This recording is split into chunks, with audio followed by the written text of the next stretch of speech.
नाज़रीन, इस वक्त ईरान से बहुत बड़ी और गैर मामूली इस वक्त एक खबर निकल कर सामने आ रही है। ईरानी सिक्योरिटी फोर्सेस ने बहुत बड़ा काम किया है। ईरान में जारी कशीदगी के दौरान ईरानी सिक्योरिटी फोर्सेस ने बरतानवी खुफिया एजेंसी M16 और इजरायली खुफिया अदारे मोसाद पर इंतहाई संगीन और चौंका देने वाले इल्ज़ामात आयद किए हैं, जिन्होंने खित्ते में एक नई बहस को जन्म दे दिया है। नाज़रीन, आप देख रहे हैं न्यूज़ 18 का सोशल मीडिया प्लेटफॉर्म और मैं हूं आपके साथ इरफान रैना। استعانت از درگاه لایزال الهی و با درود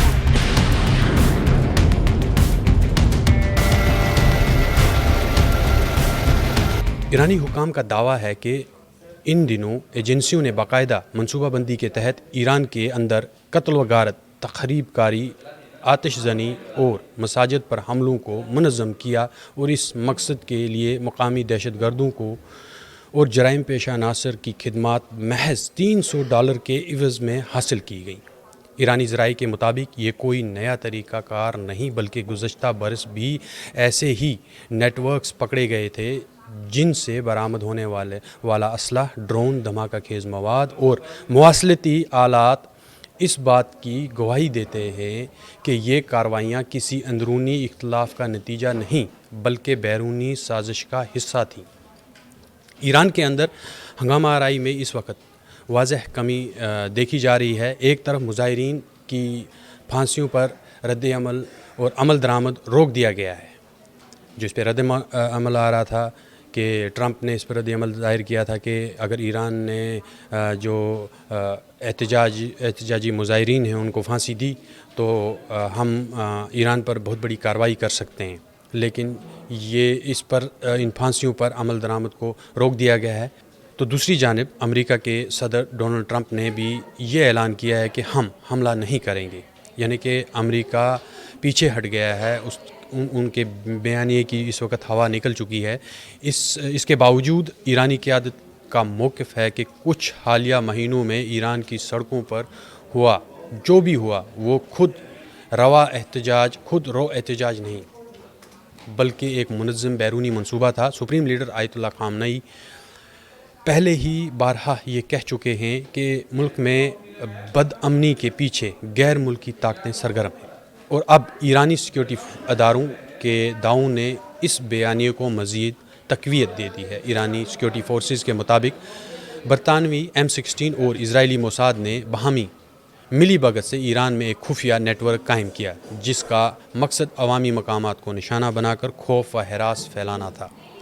दावा किया गया है कि इन एजेंसियों ने ऐसे अनासर को भी भर्ती किया जो पहले से जुराइम पेशा थे या माली मुश्किलात का शिकार थे, और इन्हें मामूली रकम के एवज़ ख़तरनाक कार्रवाइयों पर आमादा किया गया।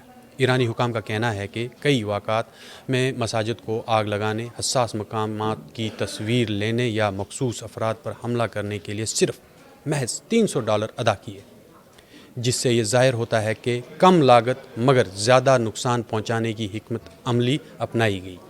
ईरान का ये भी कहना है कि जून 2025 में जब ईरान पर हमले का माहौल बना हुआ था, उसी दौरान एक बड़े दहशतगर्द सेल को गिरफ़्तार किया गया था। पुरहजूम इलाकों और मजहबी मकामात को निशाना बनाने की मनसूबाबंदी कर रहा था। इस नेटवर्क से मुबैना तौर पर ड्रोन्स, धमाका खेज़ मवाद, जदीद कैमरे और खुफिया मुवासलाती आलात बरामद हुए, जिनके बारे में ईरानी हुकाम का दावा है कि ये गैर मुल्की ताकतों के बराह रास्त माउनत के बगैर मुमकिन नहीं था।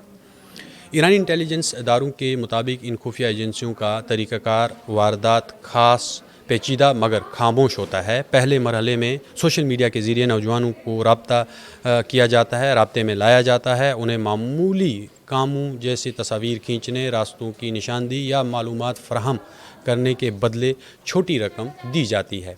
आहिस्ता आहिस्ता यही अफराद बड़े मंसूबों का हिस्सा बन जाते हैं और बाज़ अवकात कत्ल या आतिश ज़नी जैसे संगीन जुराइम पर आमादा कर लिए जाते हैं। हालिया महीनों में ईरान में सामने आने वाले कई केसेस में ये बात सामने आई है कि मकामी किराए के कातलों या मुजरमों को महज चंद $100 देकर मसाजिद जलाने या अफराद को निशाना बनाने के लिए इस्तेमाल किया गया। ईरानी हुकाम इल्ज़ामात को अपनी कौमी सलामती के लिए एक संगीन ख़तरा करार दे रहे हैं।